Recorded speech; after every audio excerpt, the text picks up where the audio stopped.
Magandang umaga po, Sir Ted, at ganoon din po kay DJ Chacha at sa lahat po ng inyong mga taga-subaybay at nakikinig po sa umagang ito. Salamat sa panahon. Go Cha, please. Oh, yes po, Ase. Good morning po sa inyo. Puntahan po muna natin siguro bago yung budget for 2026 na 25 billion pesos.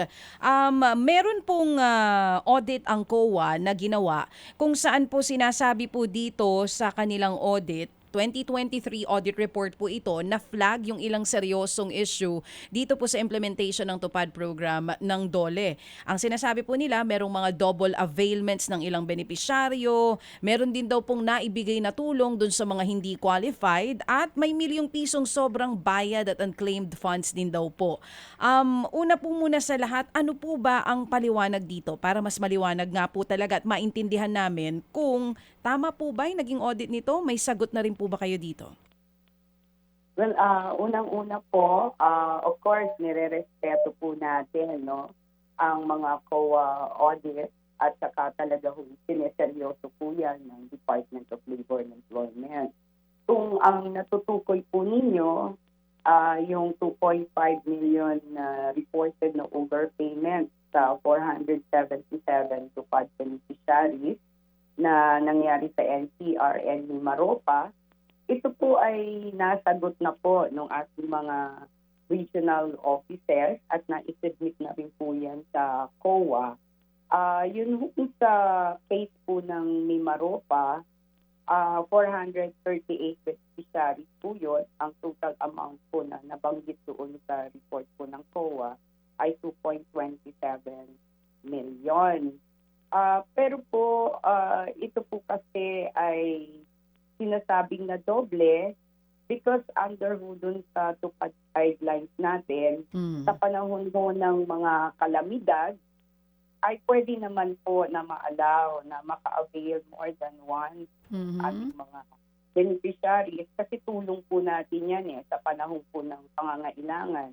At natatandaan ko po nung matagal na unang sino-conceptualize ng TUPAD several decades ago, talaga naman ito ay para sa mga calamity victims.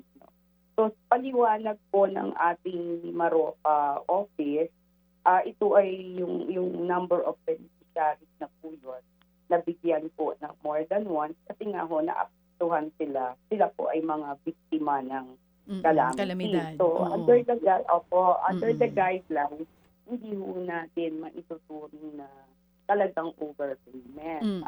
Overpayment po, under normal circumstances, yung isang tao ay naka-avail siya more than once ng ating TUPAD.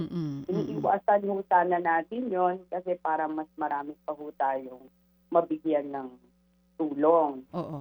Yung sa case naman po ng NCR, yes. 39 beneficiaries po yun Pero ito po ay dahil din sa volume nung pinaprocess. Marami ho kasi ang mga beneficiaries ng ating TUPAD. Tapos ito lang din naman ang ating mga kasamahan na nag-proseso dyan. So paminsan-minsan hindi inaasahan o hindi naman yan intentional, nagkakaroon ng mga ganyang lapses. Okay. So sa paliwanag din po ng ating NCR, out of 39, based dun sa kanilang validation, 10 ho doon ay different beneficiaries, not the same person, particularly in Muntiparla. So, 4 yung nakita doon na more than one. Kasi family ho kasi ang basihan natin sa pagbibigay. Alam niyo naman sa ating mga Filipino household, uso naman po yung mga marami may mga extended family, sa isang tahanan, 2 o 3 pamilya. Okay, ASEC, unahin po. Lahat po ito ay nasagot na po. Nasagot at na po. patuloy na. We're trying to improve our system para nag-detect po yung mga duplicates. So, based on your answer, base po sa pagkakaintindi ko, correct me if I'm wrong po, ASEC, sinasabi niyo po, yung sa Mimaropa area, inaamin nyo na nagkaroon ng 2 beses na pagbibigay ng tupad doon sa ilang mga beneficiaries dahil qualified po yun dahil dumaan sila sa kalamidad and under tupad, pinapayagan po talaga yon. Ngayon, dito po sa issue with NCR, sabi nyo po, nagkaroon ng lapses dahil sa dami ng mga ine-encode na beneficiaries, hindi naman intentional. So, sa madaling salita, Hindi intentional hindi yan. intentional, Opo. tama po. Pero dito po kasi sa audit ng COA, klaruhin lang po natin para mas malinaw. You're saying parang nasa 30 plus lang yung beneficiaries? Kapag pinuma po yan, nasa 39. Kasi 39. doon sa COA audit po kasi is kasama yung Mimaropa, Oo. so plus yung sa NCR. Opo. So 39 po ang sa NCR na sinasabi nyo na nagkaroon ng problema. Pero saan po yung ibang mga areas? Kasi 887 beneficiaries po yung tinutukoy dito sa COA report na nagkakahalaga na umabot daw po yung sobrang bayad sa 4.9 million pesos. Kung 39 lang po sa NCR, ilan po sa Mimaropa at ilan din dun sa ilan pang mga rehiyon? At ano naman po ang dahilan dun sa ibang regions?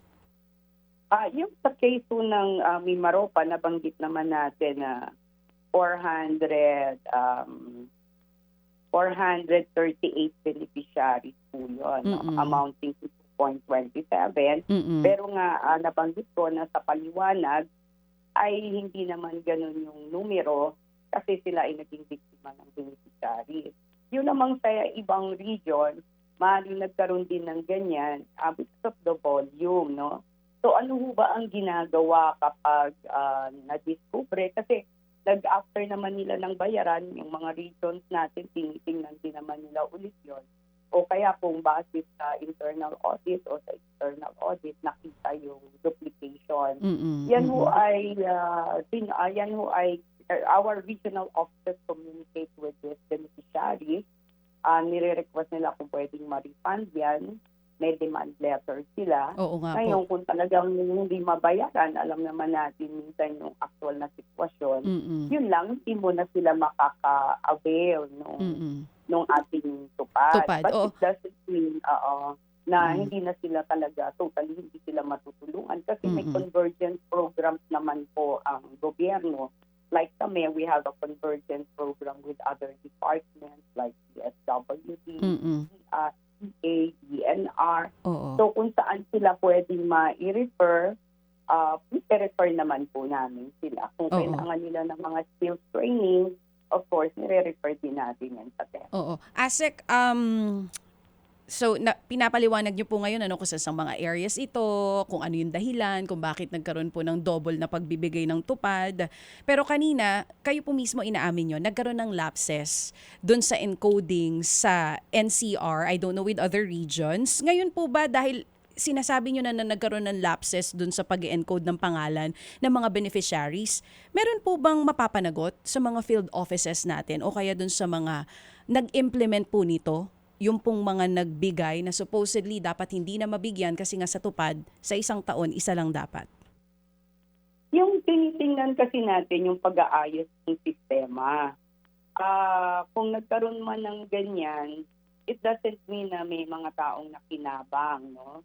So tinitingnan natin kung paano natin i-improve yung sistema. So meron ho kaming tupad information monitoring system. Dahil nagkakaroon ng ganyang duplication, tinitingnan yan kung paano mai-improve yan na madedetect agad kung may parehong pangalan, doubling pangalan. Minsan kasi nagkakamali yung yung pag-spelling ng pangalan, no, sa volume at saka minsan yung beneficiaries din, sila mismo nagkakaroon ng error dun sa kanilang pagsusulat. So, isa pang tiningnan natin kung paano yan maisasaayos. Nakipag-ugnayan yung aming department sa PSA, no, Philippine Statistics Authority. Gusto natin yung ating mga tupad availees, mga beneficiaries, ma-enroll ho natin sa PhilSys, no, yung National ID System, para mas madali po yung determination at yung validation. Determination kung mayroong error or validation kung tama na siya ba ito. nakikipag-ugnayan din po yung mga regional offices natin sa local government unit para ma-check din po yan. Pag pumunta ho kasi yan, talagang libo-libo yan, no? Bigyan ko ho kayo ng halimbawa, no? Sa loob ho kasi ng ilang taon, mula 2022 to 2025, ang ating beneficiaries is nasa 14.6 million. So kada taon yan, itong 2025, nasa halos 2.5 million. May panahon na nag 4.7 million ho tayo. So, iilan lang din yung mga tao natin. So, kaya ang iniisip ho natin, paano ba natin lalong i-improve? Ano ba natin lalong aayusin yung ating sistema para sa ganun maiwasan ho natin itong mga ganitong lapses o yung nagkaroon ng ganung pagkukulang. May mga regions din po tayo na even NCR, no, at saka yung may Maropa kung saan sinasabi nagkaroon ng ganyan, pero sabi ko nga may Maropa, wala naman yan. Sila mismo kasi meron din silang mga sistema na dinidevelop, sineset up. In fact, natututo nga rin kami sa mga sistema sa regional offices. Kasi ang kainaman sa regional offices, they are on the ground. So nakikita nila yung actual na sitwasyon, yung volume. At may mga mahuhusay tayong mga tao na marunong din kasi sa mga development ng mga application system. So kung maikasa ito, for example, sa Mimaropa at maayos siya, pwede nating tingnan kung ma-implement din natin siya sa ibang rehiyon. Ganun din naman kung may development sa ibang region at pwedeng mapakinabangan ng iba. Tama po ba, Asek, ang pagkakaintindi ko? So you're improving yung system na meron kayo ngayon para hindi na po maulit ito dahil nga po sa dami ng mga beneficiaries natin. Hindi ibig sabihin na nagkaroon ng pagkakamali sa pag-encode nitong mga tumanggap, may nakinabang na doon sa pera. So, hindi po, tama po, wala pong mapapanagot kung sakali man dito sa nangyari itong lapses na to. Ano naman po yung paliwanag doon sa Region 10 kung saan may 4 na barangay officials po ang hindi qualified na tumanggap po nung tupad? Doon po ba wala po bang, oo? Sige po, Asa. Sa Region 10, I think kung gano'n, of course, kung may ganong mga report, no, kahit sa ibang region, yan naman ho ay sinasubject din sa investigation. Kung kailangan magpadala kami ng mga fact-finding committees para tingnan ho yan, ginagawa naman ho yan ng ating departamento. Ang mahalaga ho kasi dito, kung may mga sitwasyon na nangyayari, dumadaan siya sa proseso, no, doon sa due process. Ngayon, kung may mga napatunayan na yung ating mga partners, no, ay nagkaroon talaga ng mga ganyang pagkukulang o hindi ng pagkukulang, nagkaroon talaga ng intentional na gawain, we don't tolerate them. Unang-una, sabi ko kanina, pwedeng ma-blacklist yan. Hindi na sila maka-avail, hindi na sila maging partner natin. In fact, sa mga partners natin sa tupad, kahit sa livelihood, meron tayong may polisiya tayo na hanggang hindi sila totally na nakaka-liquidate ng kanilang mga pondo, hindi ho sila talaga pwedeng mag-avail ng ating mga programa. Siguro maganda, Asek, para ho mas maging malinaw itong ating diskusyon. Ano po? Oo. Una, kailan po ito ipinanganak? Itong tupad na ito? Pandemic period? Hindi. Matagal na po ito, Sir Ted. Mm-hmm. Ilang dekada na ito. Hindi ko lang ma-recall yung exact na kung kailan ito nagsimula. Pero even before, meron na ito, early 2000, meron na po ito. Tupad, pero hindi po tupad ang tawag. Ibang klaseng programa. Tupad na po ito talaga. Kasi ang pagkaka-recall po dito, kung tama yung recollection ko, nag-umpisa po ito bilang assistance natin sa mga calamity victims. hindi ho ganun kalaki ang pondo nito nung araw. Mhm. Kaya noon, kasi na-assign din po ako sa regional office before, Sir Ted. Kaya natatandaan ko po yan. Kapag Okay, sige nagkaroon po. ng So matagal kalamitan, matagal na po itong programa natupad. Okay. matagal na Okay. po, Yes, ma'am. Yes, ma'am. pinupuntahan Okay. po Yes yan. po. Opo, opo. Matagal na programa ito. Ang inyo po ditong responsible officer, sino? Kapag po nagkaroon ng irregularity, sino po ang responsible official? Ito po kasi ay ang implementation natin ay nasa regional offices. So lahat po ng ang pondo from the central office, binababa po natin yan sa lahat ng regional offices, no? Base sa pangangailangan nila. Ang implementation niyan ay direkta na po yan sa kanila. So meron ho tayong mga regional directors, meron tayong mga field office or head. Okay. So Opo. doon po yung implementation. So Sige. kaya kung mapapansin So to nyo, answer ma'am my question, please ma'am, ASEC, we don't have the luxury of time. I hope you don't mind. Ano po, just to remind you with all due respect, we don't have the luxury of time. Just to answer my question, who is the accountable officer sa pera ng bayan dito sa paggasta sa tupad? So ito ay implementation nasa regional office po ito. Okay. Kapag doon po nagkaroon po ng lab test. So kaya pinapaliwanag ko po sa inyo na yan po ay dumadaan din po yan sa lahat po ng regional directors. Okay, lahat po sige ng po. mga So field regional officers. director po, ang primary po responsible sa fund disbursement at yung accountability sa regional director. Magmula po nang ito'y ipinatupad, meron na ho ba kayong nasampahan ng reklamo, either administrative or criminal, dahil po sa mga kapabayaan sa paggasta po ng pera for tupad? Sa recollection po, hindi ko, wala po akong natatandaan na ganon. Pero ang mga sistema kasi, patuloy ho natin siya na inaayos, ini-improve. Kasi tinitingnan ho kasi namin yung developmental aspect. Maliban na lang ho talaga kung may intention, no? At Yes, ma'am. napatunayan. Opo. So sa ngayon wala po akong mababanggit sa inyo kasi kailangan Okay, kong opo. tingnan Sige po, kung ano, opo. kung may mga legal, Sige po. may data privacy na rin po kasi tayo. Opo. So hindi naman Sige po. lahat yan ay kung may kaso, hindi mo Opo. basta-basta yan. Okay, sige po. Kasi po ma'am, hindi ho may tatanggi na ho, bagamat yung iba po ay anecdotal reports lang, nung mga nagdaang halalan, ginamit yung programa para ho dito ho sa mga eleksyon ng ilang mga kandidato na mayroon pong impluensya doon sa mga perhaps mga tauhan po sa field sa pag-identify sa mga tupad beneficiary. Kaya po kami nagtatanong dito. Kung wala pa kayo naalala, we understand ma'am. Kasi po dito sa Section 8 ng tupad program, qualified beneficiaries po klaro.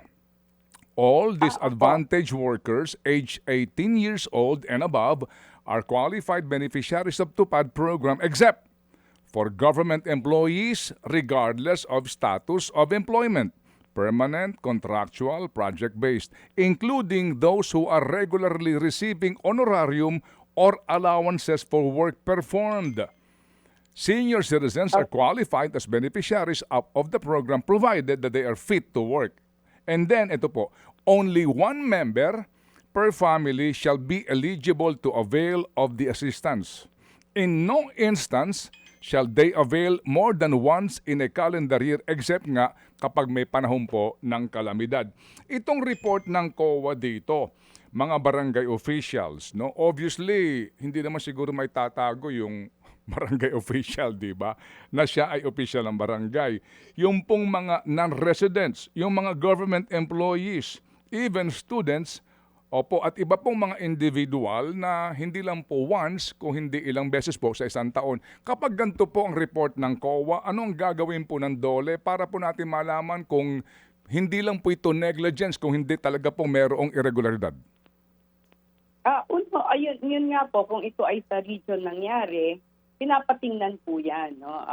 Pinapaimbestigahan yan ng ating regional director. Tinitingnan kung nagkaroon mo ba na, like for example, kung hindi na ibigay sa tao yung dapat, no? Or Opo. kung mali yung ating beneficiary na hindi siya dapat na beneficiary. beneficiary. Okay, sige po. Kanina nabanggit nyo, Sir Ted, no, yung nakaraang eleksyon. Nais ko lang bigyan ng emphasis na nung nakaraang eleksyon, isa ho talaga sa mahigpit na instruction ng Central Office sa pamumuno ng ating pamunuan sa lahat ng region, siguraduhin na hindi nai-impluwensyahan ito. Kaya ako yung mga payouts, wala ho dapat na mga politiko na nandoon. At sa panahon ngayon, sa 2026 na budget, napakaganda ho na nakalagay yan na dapat ay walang political interference. Ma'am, okay na po tayo. Walang politiko sa payout. Pero ang issue ho kasi dito, yung pakikialam ng politiko sa listahan ng beneficiaryo. No? Well, anyway, ang atin po lamang, kung ito pong pinag-uusapan natin na COA findings ay 2023, meron ho ba kayong ginawa na? Meron na ho ba kayong update dito? Kasi kayo po ang ni-refer sa amin ni Sec Benny na may alam daw dito. Hanggang ngayon ba wala pa rin po kayong sa sinasabi niyong iniimbestigahan namin yan, pupuntahan sa region, aalamin kung may mga lapses, etc. Hanggang ngayon po wala pa rin kayong report po dito ng irregularity? Kung 2023 po yan, nagkaroon na kasi ng 2024 na audit. Kung yan ang hindi po nasama sa 2024 audit, yan po ay nasagot na. Kaya itong sa 2024 audit po, ang lumabas na nagkaroon ng overpayment tayo, yung Mimaropa at saka ang NCR. Okay. Nabanggit ko sa inyo, Sir Ted, kanina na siniseryoso po ni Dolly yan. So kaya kung kada taon na hindi na yan nasama doon sa panibagong COA audit, yan po ay nasagot na po natin. So ngayon, kung 2025, titingnan namin na ang 2024 na findings ay talagang na-address na po ng mga regions po natin. Sige po. Meron din pong isang COA report na nagsasabi na meron pong multiple na benefits na nakukuha ang isang individual. Halimbawa, nakakuha na po ng AX, nakakuha na din po ng tupad, nagdodoble-doble. Meron ho ba kayong pananggalang dito po sa nagdodoble-doble na po na yung tao umaasa na lang po sa mga ayuda, ma'am? Okay. Yan po ay wala po kasi ngayong prohibition. Walang prohibition yan sa mga guidelines. Maliban na lang po dun sa 4Ps, no? Yung sa 4Ps kasi, hanggang hindi pa nag-e-exit sa 4Ps, ang beneficiaryo, hindi siya pwedeng mag-avail ng livelihood program ng DOLE. Pero, pwede ho silang mag-avail ng tupad kung may pangangailangan. Meron ho kasi tayong convergence program with DSWD. Kasi ang aim po niyan ay pagtulong-tulungan na maiangat yung kabuhayan nung nandoon sa 4Ps. So hindi lang po DSW benefit or programs po yung kasama po ang DOLE, kasama rin po yung mga ibang ahensya. Hindi ko lang po nabanggit nga kasi yung although wala ng AKAP ngayon, kasama po doon sa COA nga yung ayuda sa kapos ang kita. No, na meron din pong duplication. Ang punto po kasi nga dito, mukha pong doon sa binabanggit po ninyo na convergence at ugnayan, na mukhang wala pa yata pong kayong data na computerized para masabi na ang isang tao nakatanggap na ng AKAP. Alam niyo ho yun? Wala pa ho kayong ganun, di po ba? Yung interconnectivity? Maganda po yung nabanggit ninyo. Isa nga ho yan sa initiative ngayon na magkaroon ho ng tinatawag na data sharing system. I think on the part of DSWD at katuwang din po yung mga ahensya under the convergence program. Totoo po yun, napakahirap po i-determine yan kung wala po tayong system. Sige po. Ngayon, ma'am, para po sa taong 2025, are you familiar? Ilan po ang target beneficiary supposed to be po ng TUPAD program, ma'am, kung naalala po ninyo? Sa TUPAD program, sa 2025, ang target po natin ay nasa 1.4 million.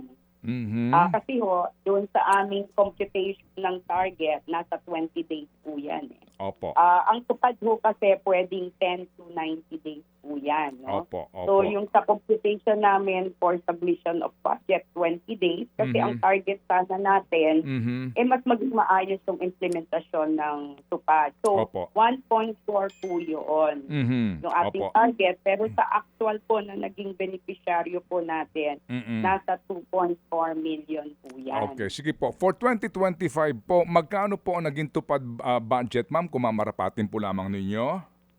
Ang naging tupad budget po natin noon ay ang naipamigay natin ay nasa, based sa record po ito, nasa 14.6 million po ito. Hindi po. Magkano po yung tupad budget, ma'am, sa kabuuan po ng 2025, ma'am?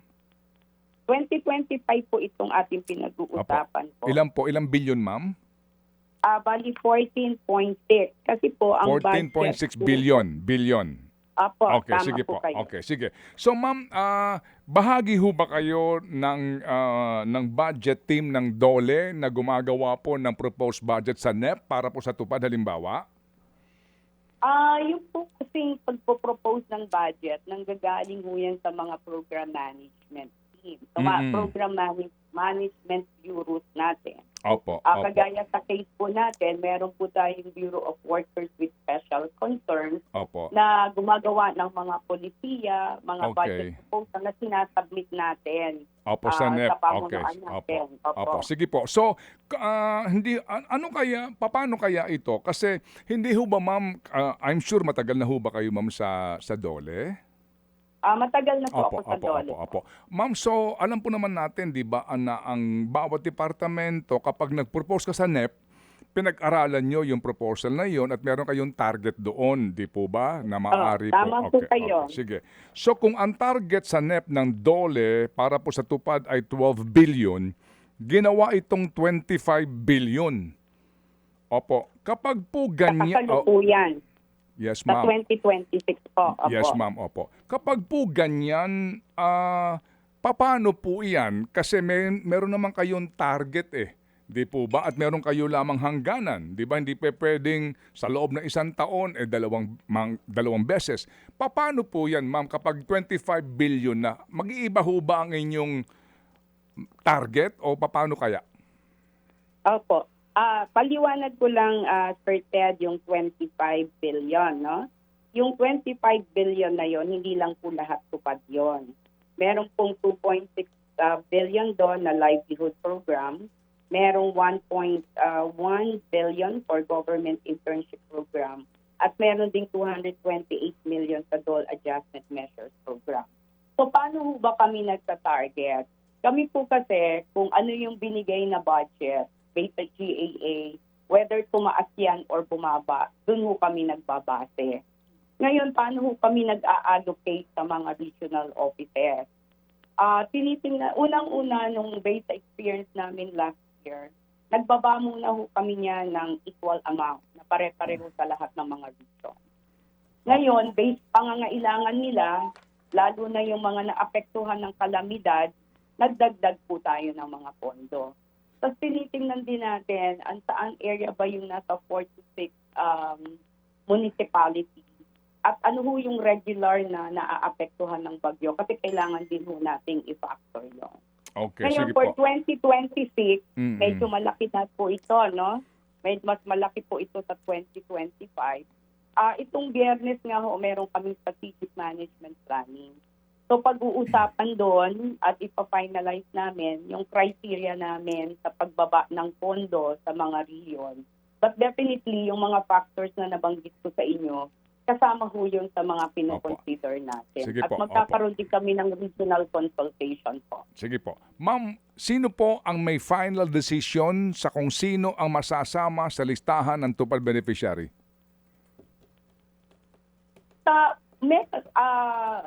Meron kasi tayong proseso. Meron tayong guidelines. So halimbawa, nasa regional ho kasi ang implementation.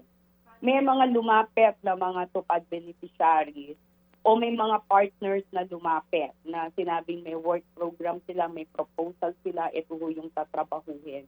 lahat po kasi yan dumadaan sa profiling at validation ng regional offices natin in 17 regions. At sa lahat po ng ating mga field offices. So sino Pag ma'am? meron Sino po? dyan- Ma'am, just to answer please my question. Sino po ang may final decision na aprobado ang listahan ng beneficiaryo, ma'am, please? Sa regional office, definitely ang regional office. Pero yan ho ay nire-recommenda ng mga field offices natin. Okay. Opo. Gusto ko lang pong sabihin na may mga sitwasyon po na nangyari na hindi ho natatanggap yung beneficiary, meaning hindi nakakwalify. Kasi pag nakita nila na hindi pasok doon sa Opo. eligibility requirements, hindi po nila tinatanggap. Sige po. So yung field officer ng DOLE, ano po ang title niya, and then siya yung magre-recommenda yung final approval sa regional director ng DOLE, ma'am? May mga provincial heads po tayo. Okay, sila po yun. May Okay. tupad coordinators tayo, may Opo. provincial heads po tayo. Opo. At ito po dinadaan through consultation with the barangay, right? Meron ho silang mga, yun po yung portion ng validation. Opo. Sige. And then yung sinasabi po ninyo, yung tupad na yan, itong sa NEP na 12 billion, hindi lang tupad yan. Kasama din dyan, Yung itong 25 DOLE, billion po. itong DOLE Integrated Livelihood and Emergency Employment Program. Ito rin po yung pong integrated, ito ho yung Emergency Employment Program, etc. Yung binabanggit niyo po, di po ba? Ma'am, ano po? No? Oo, kaya Opo, hindi lang ito tama tupad. po kayo. Yes, okay. Tama po. Kaya nga po. So ito ho yung 12 billion na proposal po sa NEP. Yan ang sinasabi po ninyo. Sige po. So salamat po ma'am sa inyo pong paliwanag at kami po'y aantabay ha. Kung sakasakali po nga na kung totoo po na ang DOLE sumisiguro po na hindi nasasayang o may pera pong nawawaldas, meron ho kayong irerekomenda na kasuhan kung meron man ng irregularidad dito po sa mga sinasabi ng COA na mga questionable pong disbursement sa Tupad Fund, ma'am. Salamat po na marami, ma'am. Okay, maraming salamat po sa inyo at makakaasa po kayo na ang Department of Labor and Employment ay laging nakahanda po sa pagtulong at siguraduhin na nagagamit po ang pera natin ng tama. Mga kapatid, brothers and sisters, saan ka pa? Dito na tayo sa totoo. Dito na tayo sa True FM. Mga kapatid, mag-subscribe and follow po kayo sa social media accounts ng True Network PH. Yan po kami, hanapin nyo lang True Network PH, Facebook, Instagram, YouTube, TikTok, and podcast. Mapa Apple or Spotify man yan, mahahanap nyo kami. Lahat ng mga napapanood at napapakinggan nyo po sa programa, nasa social media accounts namin yan. So paano mga kapatid? See you sa social media!